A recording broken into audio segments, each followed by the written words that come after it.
Greetings, Dark Horse. Welcome back. Podcast number 6, the White Belt Survival Guide. I'm your host, Professor Andrew, Professor Charles. As always, we are sponsored by Dark Horse Brazilian Jiu-Jitsu and Dark Horse Combat Club. They do great things. Check them out online. Go in there, take a class. Yeah. And then, of course, if you like what we're doing here on the podcast, let us know. Make sure you're subscribed to the channel. Leave a comment. Share it with your friends. The more spread we get, the more questions we have to answer, the more information we have to give out to you guys. So, if you know a white belt, share this with them. This is for them. Help them out. Help us, help you, help them, help us, help you. Yeah. Help them. Right now, if you know a white belt or a potential white belt, also share it with them. Yeah. Get them ready to a realistic experience when they come in. All right. So, should we start off with a question? Yeah. Awesome. A question from Luis. After a 1 year hiatus, what can one do to prepare to come back to train so that I can keep up as far as stamina, basic movements, and to prevent injury? So the short answer for Luis specifically, don't be a bitch. Do not be a bitch.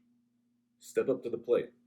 The preparation is the number one mistake in all of martial arts. They don't want to start jiu-jitsu or come back to jiu-jitsu because they're not prepared, right? You get into shape for jiu-jitsu mostly by doing jiu-jitsu. Yeah. That said, there are things you can do. You can do some outside cardio, some jogging, riding a bike, whatever would work for you. Movements. Good old-fashioned squats is awesome, right? Just that leg and knee and hip mobility. Exercises you can do, for sure. Yeah. Ups your testosterone, makes you stronger. Yep. You can do it in a tiny space with no equipment. You need zero equipment. Yeah. So just good old-fashioned squats is great. Push-ups, sit-ups, right? Just your basic kind of physical calisthenics kind of stuff. Yeah. Yeah. Jumping jacks, burpees. Yeah. But the long answer is just come back, right? If you're out for a year or you're out for 10 or whatever, you're going to spend way more time in your head about it and outside of the gym than it would take to just walk in and be slightly awkward for 2 minutes. And guess what? That awkward is all in your head. Nobody else knows it's happening. No one cares, right? Everyone wants you to get better at jiu-jitsu. Everyone has been there at some point. Get into it. Yeah. All right. White belt survival. White belt survival. So we got a whole page of ideas and a whole bunch of stuff we've been kicking around for some time. So first up, be open to feedback. That's a big one for, I think, for any student of anything, really. Yeah. But I think really, really big for white belts. Yeah, some people aren't open to it, and then some people, it feels like a personal attack or a personal slight. But really, it's just giving you more information so you can learn the move or learn the culture or learn whatever it is, right? So try not to take it personally if it's feedback, and then, really, really listening to it. Like, it's easy to do that listening thing where you're just waiting for your turn to talk. Instead, listen to it and then replay it and then think about it. Sometimes take that home and chew on it, meditate on it, really take it in, right? Yeah. I think that's a really big point to play with, right? It's not personal, and even if it was personal, right? It is personal, but it's not an attack. Right. It is information for you personally, but it's not to hurt you, right? Right. It's not to hurt your feelings, not to make you feel uncomfortable, awkward, stupid, whatever. Yeah, if you say, well, why did coach tell me this thing? Why did I get this correction? Why did I get this feedback? And the conclusion you come to is because professor's mad at me, because professor hates me. Well, then you're just patently wrong. That's not why a professor or coach would say that at Dark Horse, at least. Yeah. It can feel that way, and there are bad instructors out there that will take out their bad day on you. That's a thing that happens for sure. And I've definitely been frustrated before, where and haven't been able to articulate what I'm wanting to say in the best way. And so I'll get frustrated, and sometimes I just say the same thing more than once. Yeah. Keep in mind, we are human beings. Yeah. But any of those frustrations, or if I'm saying something, like, no, just do what I am saying, it's not frustration with you. It's not about you being bad at the technique or being, it's, I found a stumbling block in my own teaching, and you're having trouble, and now I'm having trouble. And, you're chewing on that side of it as well. Yeah. That's a thing that happens, learning in real time. The downside of self-awareness. Yeah. And so all the more, maybe even in a preparatory kind of fashion, tell yourself at the beginning of class, okay, I am a good student, and I am open to adjusting what needs to be adjusted when I hear feedback. Yeah, the nice thing is you don't have to know everything, right? You're a white belt again. You don't have to be the boss. You don't have to lead the group. You don't have to be perfectly prepared for everything. It's not expected, right? You get to be a white belt again. You get to take off all that authority and just be there to learn. Yeah. Which I think can be very challenging for adults. Yeah. But at the same time, depending on how you think about it, you can take a lot of comfort in that. Yeah. Right? You don't have to be the big boss right now. It can be fun. Yeah. I think that goes really nicely into our next point, which is setting good habits from the start. This is like one of the things I wish I had known at the beginning, like on the first day. It's all habits. Yeah. Jiu-jitsu is a series of habits. Yeah. And so start setting good habits early.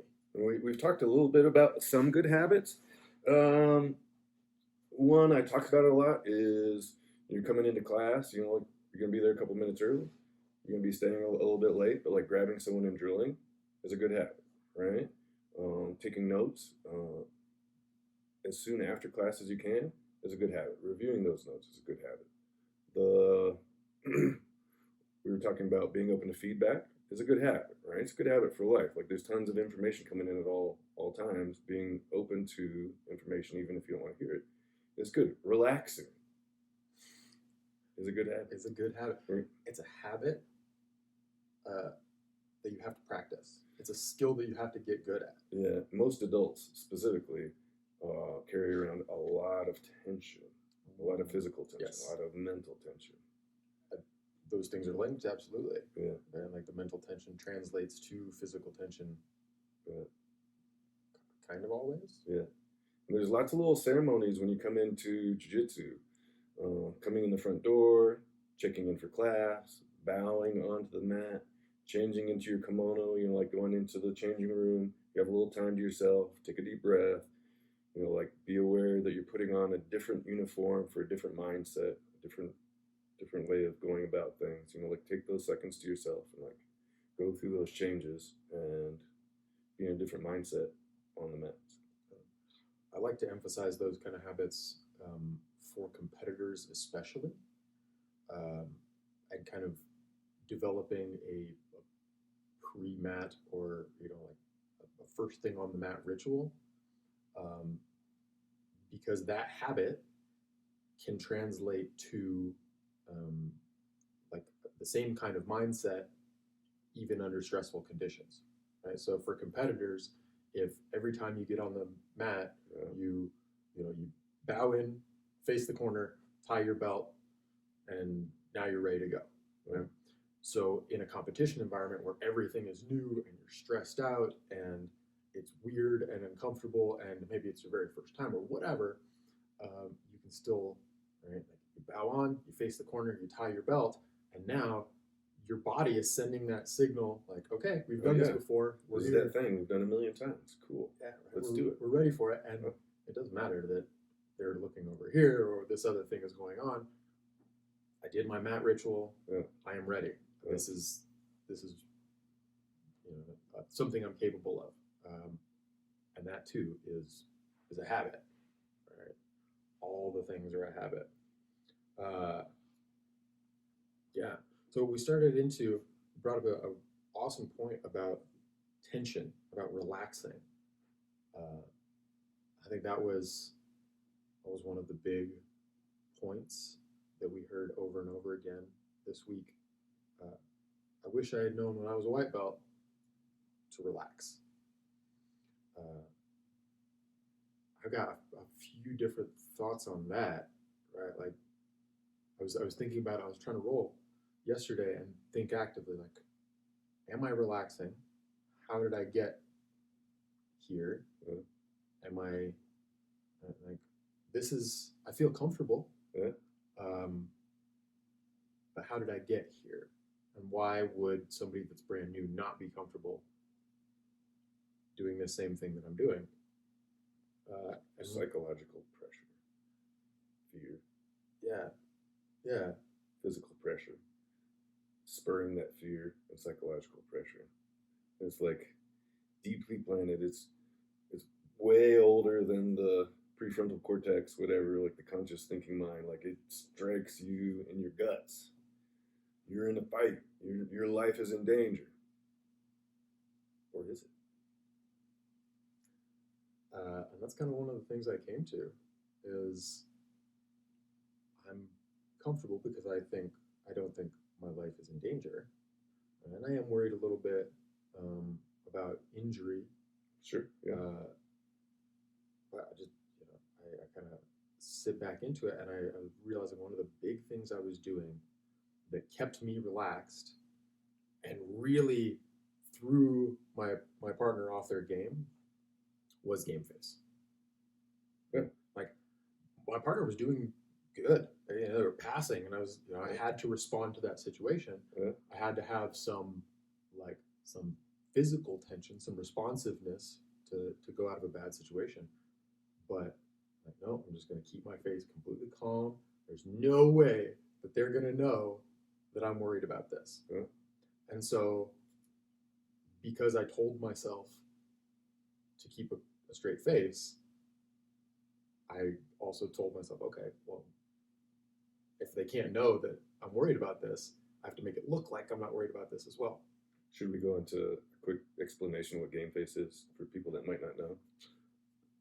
Sure. In a fight, in a stressful situation, most people are naturally going to show their emotions, their feelings, their thoughts on their face. A fight, they show their anger, right? Whatever situation, they show their stress or their whatever else it would be. In a fight, there is huge strategic advantage in a calm demeanor where you're not expressing what you may or may not be feeling inside. We call it game face. There are other terms for it. I'm trying to think of another one. But anyways, game face. Yeah. And that helped you stay relaxed. Yeah. Cool. It's like if I'm trying to look relaxed, I can't show my partner that I'm relaxed and take advantage of that and do this at the same time, right? Curl up and tense all my muscles and then have a calm face. Yeah. It just doesn't translate. Yeah. The thing that helps me, and I'm still kind of chewing on it in my mind, but at points in a role, I will stop trying to win. I don't care if I win. I'll go into a full defensive shell and just focus on keeping my arms tight, keeping my chin tucked, and breathing and relaxing, making sure my gut isn't tight, and just my arms and or just my neck, whatever, just the pieces that need to be tight are tight. And then that helps me, like when I see an opening, to jump on it and connect that all the way to the other stuff, and I go back into, oh yeah, I do actually want to win. I don't know. I just had that realization while you were talking. I think that's huge. It's like narrowing your expectation to something you can do right now, and saying, all right, the big expectations of, well, I've got to perform well, I've got to tap my partner out, I've got to impress coach, I've got to whatever other outside things. Yeah. Well, forget that. Narrow it up. And what I'm going to do is keep my elbows glued to my ribs. Or what I'm going to do is stay on top. It doesn't have to be one position. It's just going to be take a deep breath. on top. Yeah. What I'm going to do is find a place to like rest my head. Flow training. Flow To help training. release tension. Find someone else that can flow train with you, or someone that's at least willing to work on it and try. And kind of like trying not to win can be huge, but like, taking out submissions at first and just trying to run through moves in different positions until you can move around and do jiu-jitsu in a more relaxed state. Yeah. I'm a huge proponent of. Absolutely. You can do it with submissions, but at first that can be challenging. You can do it in a very specific position where you both know a couple moves and can kind of go back and forth. If you're white belt, green belt, whatever. Yeah. I think there's a lot of value in kind of taking it back a step, like in like mindset, being more playful with it. Keep it playful. Someone said that at one point. Pretty sure. But too, I think you can add in like games, like actual games, to help kind of take some of the seriousness out of it, take some of the tension. Yeah. I think there is something kind of absurd about the whole endeavor, right? Yeah. I mean, you're gonna glom onto somebody and slowly crush them until they're crushed. Yeah. You were talking before the podcast about how tension is how most students kind of injure themselves. Yeah. Tension is. I think that's worth going over. Worth talking about. Yeah. You think like you train jiu-jitsu, your partner's going to injure you. Like that's the injury concern. Not necessarily. I mean, that is a concern, but an even bigger one is being too tense, holding way too much tension, going too hard on moves in drilling and in training, and injuring yourself, breaking yourself upon the rock. Yeah. When I was a white belt, like I'm not terribly prone to nosebleeds. Right? Just growing up, it would take some fairly serious impact. Yeah. I've had a couple in my life, but not many. Yeah. But some folks get like just the dry air or whatever. Yeah. So yeah, it wasn't a big deal. But when I was a white belt, about once a week, I would get a nosebleed trying to escape side control. Just from the effort of it? I was so tense that I would hip out away from my partner, and in trying to hip in, I would hit myself in the face with my own knee. I reverse shrimped so hard, I would smash myself in the face and make my nose bleed. Show yourself who's boss. Absolutely. The nose knows. Yeah. I mean, that for months and months, the biggest and strongest guys in the gym, smashing me out, and that didn't hurt. That was fine. Right? Yeah. I tap out, and it's fine. It's good. I would go home bruised and beaten because I was shrimping so hard I was hurting myself. Repeatedly. And why did you not learn the lesson after the first or second time it happened? Why? You're a little tense? I was, a little tense. Driven? Yeah. Trying a little too hard, maybe? Yeah. Right. I mean, the standards for success were very different as implemented in my own mind compared to what they were actually in the gym. Yeah. Like I had all these expectations in my head, and what my coaches and everybody was looking for was Something else entirely. Right? Are you making a good frame? Are you are you trying to do the technique that you were taught? Yeah. Right. Elbows in, knees together, good posture. Right? Basics. Knees together with the nose. Sometimes. Yeah. Yeah, I think just that tension is harmful to yourself. Yeah. Yeah. When I trained in Brazil, there were a lot of good people down there. But there was like that tribal thing where I was the American, I was the outsider, even after a long time training there. And it kind of became exhausting because I train with someone and like would be equal belt or maybe they'd be a black belt or whatever. But if I got a sweep or a pass, the training would already be intense. But then once I got that sweep or whatever it was, it turned into a blood feud. Like it was like cranked up to 11, and that was going to continue. And it, like I just wanted to train. So I had to learn how to disengage from their emotional response in the role, because that's their emotional response. The most natural thing is like, you're angry, you push me, I get angry, I push back, right? Sure. But there's a moment in there where I have the choice to not respond. So I got real burnt out on jiu-jitsu, and I like quit training for a bit. I kept drilling because I was like, I couldn't quit. I couldn't actually quit. I couldn't do it. But I started when I went into, I'd meditate earlier in the day, and then when I went in for class, I'd like stretch and kind of reconnect with that meditative, relaxed state, and then I would carry that into the roll. And I was only going to roll at whatever on a scale of 10. I was only going to roll at a 5 or 6. And if I got a sweep and they cranked it up, I would continue on at that same intensity level, and I would not engage with their emotions.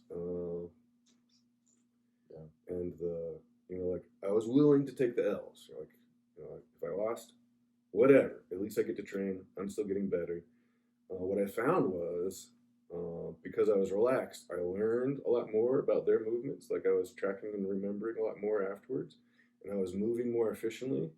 And I kind of noticeably got better than those. There's like a cluster of us all just fighting each other, tough purple belts, brown belts, black belts, competitors, and I kind of rose past them noticeably because I was more relaxed. Simply that, nothing else. And it was a huge realization for me, for life, for jiu-jitsu. Yeah. It occurs to me while you're talking there that we don't often talk about what adrenaline does to the body. What we have not talked about that. No. What the fight or flight response does physiologically, but especially in the white belt, we're triggering that fight or flight response in class. Yeah. Right? And the part of not being able to relax is physiological, right? Like sometimes we can't help it, especially if the situation is new for us. Your brain's going to start releasing adrenaline. It's going to put you in, oh crap, they're going to choke us. Right? Gotta get going. And in that adrenalized state, memory is like out the window, except for those couple of things that are. Don't let him grab my neck. Yeah. Stop that. Yeah, you get the tunnel vision or the fog of war going on for sure. You ask people what happened in the rolls, and they're like, I squeezed him? I don't know. It's all gone. Yeah, because they were so hyper-focused on whatever that one piece was in the moment. Yeah. I think being aware that some of that is an adrenal reaction is not. That's huge. Yeah. So it's normal, but it's also, we can't fight there. Normal, counterproductive in the room if you're doing that every day. Yeah. Well, and again, contributing to injuring yourself. Yeah. Right? In an adrenalized state, Yeah. your pain response is way down. Yeah. You don't know when you're pushing yourself too hard. Your critical thinking capacity is way down. Mm-hmm. Jiu-jitsu is physical chess. You're not playing checkers. Yeah. Yeah. Right. It's chess. You just got out the shuffleboard puck and tried to throw it at the board.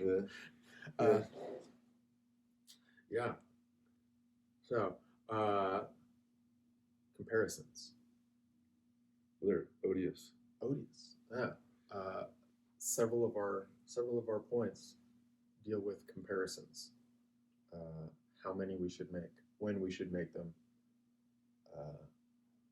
That rich guy down the street with the big house and the pretty wife and the big boat, fuck that guy, because he has it better than me, right? Right. And saying that got you his boat.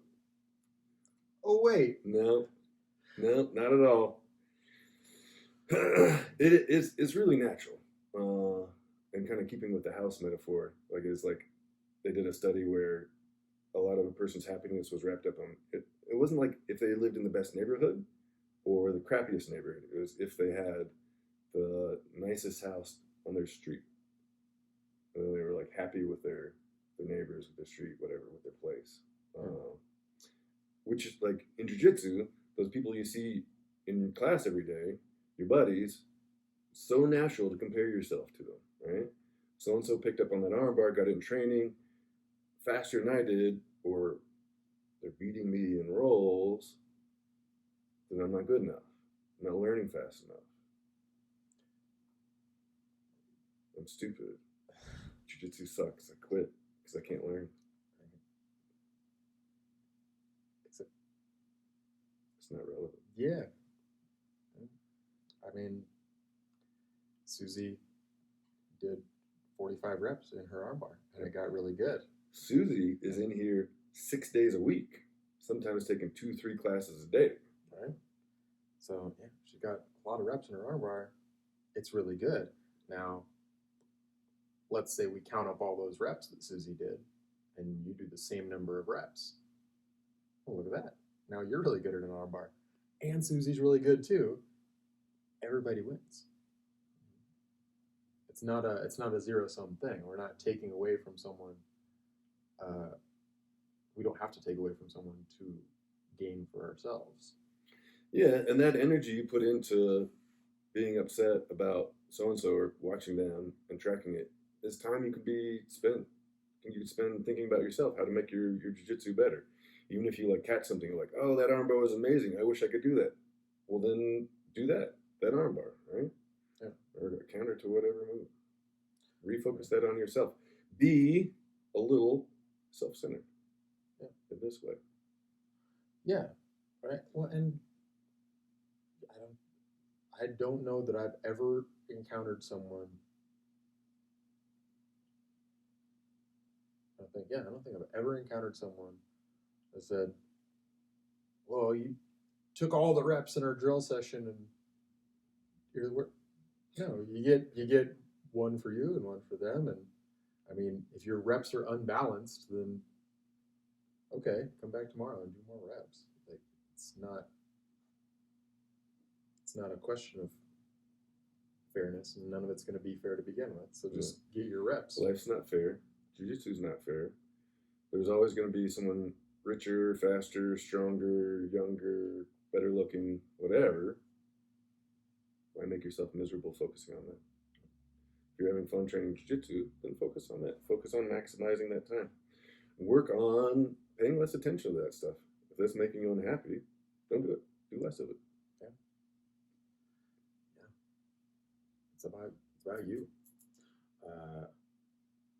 All right, we got one of my absolute favorite quotes. Drink from the fire hose.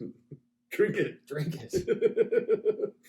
When you first start off, you're going into a new environment, and there's You got to sign the intake form, and there's new people, and people are saying things, and there's music on, and everything's a little weird, and they're talking about prices, programs, how to tie your belt, a gi, what on a kimono is it a gi, bowing on and off the mat, new moves that are really weird. Your body doesn't understand how to do them. And it is a ton of information. It's like drinking from a fire hose. Mm. And drink it. Yeah, and I think that goes into another kind of point in that you're just going to take what sticks in a lot of ways, but picking a thing and choosing to be good at it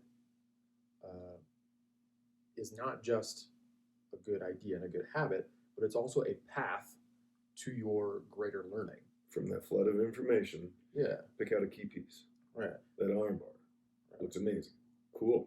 Do that. That's your thing. And so you're learning not just the arm bar, but learning how to learn a jujitsu move. Yeah. Learning what it takes to get good at that, learning what it takes to apply it. Right? I mean, choosing to learn something on purpose is a skill, is a habit that we can practice and will elevate your game like starting from day one. And let's start talking about setting good habits. Kind of looking at the other side, I see it all the time. They're so stoked about jiu-jitsu, they pick out one thing, that's their favorite thing for a day, a week, and then there's the new shiny thing, and they move to that thing, and they move to the new shiny thing, and they're just spinning their wheels. They're trying to learn all the things at once. They're unwilling to like make a deep dive on one thing because there's always a new shiny thing. Yeah, and I think there's always going to be a new shiny thing, and especially Hopefully. for white belts who maybe don't know. Right? They don't know what they don't know. They don't know the depth of game that they could even attempt to get into, and so like, oh man, Keep showing up to class. Yeah, Keep trying to learn everything, but like pick out that thing. Take a deep dive on it. Yeah, I push people towards a guard game, and especially if they're interested in competing. But whatever, pick a thing. Pick that move that you think is so freaking cool. Do that. Drill that. Drill all the things that go with it. Drill all the variations, different ways to get to it, different things to do afterwards. When you're having success with it, watch the reactions. Like there's gonna be a pattern of ways people react to it. There'll be like one, two, or three that happen over and over again. That movement has a move that you can do off of it. So every sweep you can add a pass or a submission or a transition. Yeah. Figure out all those things for one move. Yeah. Like I said, you can take your initial move as the basis for that next thing. Right? You say, oh, okay, there's option A off of my favorite move. Yeah. And to learn my favorite move, I did a bunch of reps with this person, and then I did a live round, or some training with this person, and so you know how to get the reps you want for move A prime now. And I remember my point from earlier in pick your move and stick with it long enough, stick with it for a long time, because the curriculum itself is going to rotate. And if you're relying on the curriculum to get you enough reps in one thing to be an expert, then you're going to be doing fundamentals for a long time, which is fine, okay. Right? That's good. Yeah, that's good. But you're also going to be waiting 16 weeks to get reps in the same move that you did last week. Yeah. So don't wait around. Don't wait 16 weeks in between reps of a thing. Right? Pick a thing and rep it consistently, weeks and weeks in a row. Yeah. Yeah. Once you have success at a move, that can become your map, where it kind of lays out how you can make your game plan to learn the rest of jiu-jitsu, like just from more or less any one move, right? And it can also be kind of your turnkey or your looking glass. So You can look through it and kind of understand the rest of jiu-jitsu in a different way, right? Just having success with one move, right? Absolutely. Okay. Some people are triangle people, you know, they look at most problems as a problem that probably needs to be triangled. And that's okay. Nothing wrong with that. Some folks are armbar folks, right? And that pursuit, right? Like having an end goal, having a thing that you want to get to, makes it all the more clear. It's, oh, okay, well, to get to that thing, I'm going to go here, here, and here, and here. Yeah. And now you've learned 4 different moves, getting to the same thing you've been going to forever. Yeah. So yeah, take your one move as your vehicle to learn all moves. And going back to, I think, episode 1, we talked about Musashi, right? A man who is a master of his ways, a master of all ways. As above, so below. Oh. Yeah. Is fractal. Fractal. There we go. Yes. Fractalization of jiu-jitsu, of life, yes. whatever. Do a deep dive on one move, right? Be a master of the armbar for close guard, triangle, close guard, whatever. Yes. Yeah. Rep escapes. Because you're going to be stuck in bad spots. Oh my goodness. Yeah. Right. The number one, the question I get always, how do I get out of side control? How do I get out of side? That's like the white belt question. That's a bugger. Yeah. The best answer. Don't get there. Yeah. Don't get there in the first spot. Don't knee yourself in the face. Don't knee yourself in the face. It doesn't help. Sweep them from open guard first, and then you don't have to worry about side control. I mean, obviously, you got to figure out side control escapes. But, like, even after that, as they're passing, stop that guard pass. Is way better than escaping side control. Even, like, as they're settling into side control.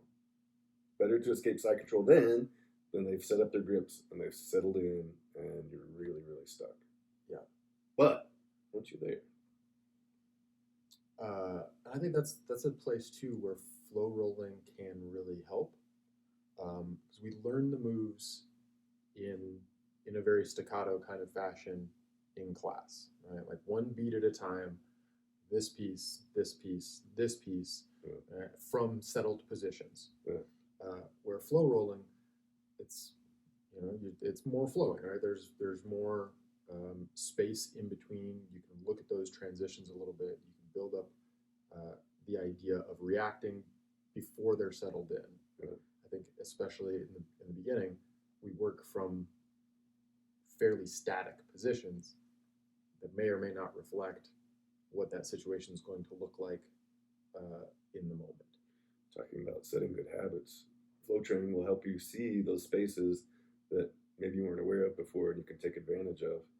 You also, if you're more relaxed, you get a much better feel for exactly how much strength you need to use to perform a move successfully and not using any more than that. And you get a lot better feel for the actual timing of a move, like playing with that push-pull, getting your partner to react and then doing the move rather than just you decide and you're going to go as hard as you can now. Yeah.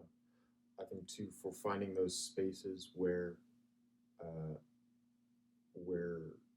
angle matters, right? We set up our static positions so that we're like lining up with an ideal position. In the flow training, you can realize a lot more. Oh, I'm setting up like this, but I'm pushing directly into their post, which doesn't help me. So I've got to adjust my technique and not push where it's difficult. Right? Yeah. I can find that space or range of spaces where the push is easy, and then, like I'm saying, not have to use so much muscle or so much. That all comes so much more naturally when you just chill out, just chill the fuck out a little bit while you're doing jiu-jitsu. Yes. You start to see so much more. You start to play chess again instead of checkers. Yes. Breathe. Breathe. Motherfucker is the primary thing in life.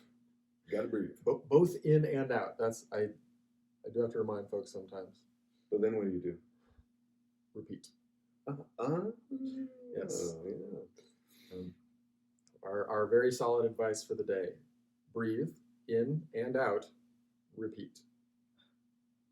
That's a Chew on that. no contention advice right there.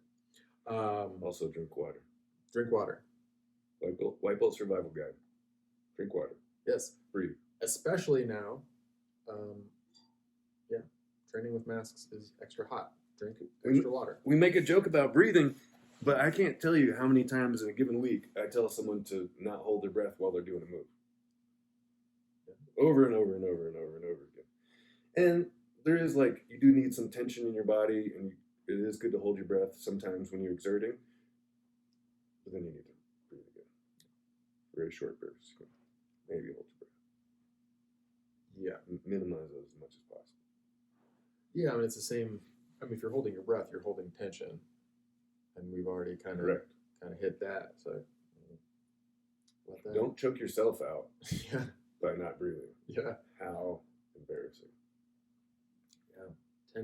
Tension and your breath. Let that shit go. All right. So our next couple points, kind of touching on confidence. Know a move from each position, which to me is a lot about confidence, about feeling capable and thus being able to relax, being able to go into that situation confidently and not hold on to everything. Instead of trying to learn everything at once, right? And go over the main positions of Jiu-Jitsu, right? Closed guard, half guard, open guard, mount back, side control, maybe knee on belly. So one move from each side, one attack from the top of mount, one escape from the bottom of mount. That's 14 moves. Right. That's it. It's a reasonable amount of information. Digestible. Yes. Practical. And then when you're rolling jiu-jitsu, the vast majority of the time, aka all of it, you're in one of those positions. Man, that's not true. I guess they stand up. But so the majority of the time, you'll have an idea of something you should be trying to do. Yeah. Or at least a position you can kind of retreat to. When I was first starting out, my coach told me, "Okay, don't open your ankles in closed guard." And so I just kept my ankles closed, pulled their head down, kept their posture broken, and that was home base. Right? If all else is going wrong, I retreat back to closed guard with the posture broken, and then I can chill out and figure out the world. Take a second to take a deep breath. Mm-hmm. What attack do I want to do? The one attack I know from this position. What was it? I was triangle. No. Really? Yeah. How's that working out for you? Swimmingly. Yeah.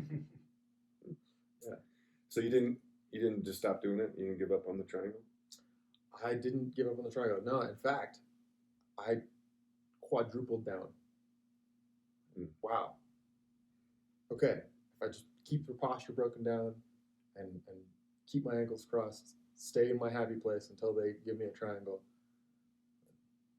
that works, and I'm good. Yeah. So I'll practice my triangle so I can get there more easily. Yeah, you do. And then I'll practice this way to break their posture down, because they keep posturing up my triangle. I don't like that. Really, they think they're going to escape or something? Right. No. Thank you. One does not escape a black hole. No, not if I can help it. All right. So, yeah, having that confidence, having something to do, having vocabulary, I think that's, I say that a lot, is the white belt struggle is vocabulary. Vocab, huge. Actual, vocab, what's the name of this thing? But then, learning that vocab, you're in a position and whatever, and it's between here, it's not quite mount, it's not quite side control. What is that? What is that move that they're doing, right? Yeah. Learning that move, which allows your brain to think about it more clearly, which is kind of why it's so important to take notes, right? You teach your brain to think about jiu-jitsu more clearly, more specifically. By learning the word. Absolutely. The name. I think you can even, like, flashing back again, you could incorporate that into your habits, into your rituals. Go in, at your beginning of class prep. Okay, I'm going to remember one new word today. I'm going to pick out one technique that I didn't know today. I'm going to remember a thing. Right? Right. Preparing yourself to take away a piece of information. Right? Then you'll go look for that piece of information, and it'll stick out to you more. It's not just a mishmash of crazy stuff going on. Oh, that's neon belly. Oh, that's spider guard. Right. I know what that is. Right. So I do have a note, a quick note. I think we're coming up to our time here. We did not make it through our list, did we? No, we didn't. We're gonna, you out there in TV land, ask some questions. Send us your comments. Let us know what more we should discuss, because we're going to come back and do more white belt survival. I challenge you to share this podcast with one person today, right now. Yes. Think of your best question and ask it. Yeah. So, I do a thought on why is vocabulary not universal across jiu-jitsu? Because words. People say different things. Different academies call different moves different things. 10th Planet has its own vocabulary for every little tiny minute change in position. Other academies came up with different moves, perhaps independently at similar times, and came up with different names. Some people change the name because they like to call it whatever. And I see that a lot with students, and I try to gently discourage it. This is what we call it here, so use that word. But yeah, it's kind of a natural and ongoing and evolving problem in jiu-jitsu. Same move, different names at different academies, different names at the same academy. Dark Horse Denver and Dark Horse Longmont call some moves different names, have different names. Yeah. One of the big contributing factors I attribute to that one is competition. Different coaches, different instructors have things that they like larger concepts that they want to come across very quickly, right? Yeah. So in competition, if you're yelling something from the sideline, you don't want to, spell out your paragraph of what they should be doing, right? It's just, I want to yell out. It's gonna be one word or a couple one words, word, yeah, the one thing that is the lesson that we did that time that the student's going to remember. And so, right, like I like the gargoyle position, right? Coming up, sitting on top of their hips when somebody's taking the back. And I don't know that it's called that anywhere else, or if anybody's like explored that as a position or whatever. Yeah. But that's the way I learned it. That word sticks out to me, and I can communicate what I want my student to do in a very short amount of time. One word, not put your foot on one thigh and then put your other foot on the other thigh and then squat down and then grab the collar. Yeah. Or whatever. Yeah. And so, yeah, the way it stood out to me in my memory is what I'm going to yell to communicate this idea. And I think that's the same across, all the coaches and instructors, is that they have their thing, and, they yell out, do the thing. Do the gargoyle. Yeah. So learn the words. Learn the words. Learn your school's words. Specifically. Don't change your school's words. Don't do that. Learn your school's words, because that's what your instructor is going to be yelling at you to communicate what they want you to do very quickly while somebody else is trying to choke you. That's what other students are going to call it when they're referring to it. Yeah. So it's not going to be universal, but learn your school's vocab language. Vocab 101. Mm-hmm. Cool. All right. So again, like, comment, subscribe, do all those fun things. Thank you for watching. Thank you for supporting us, and look forward to it. See you again. Thanks for coming out. See you on the mats.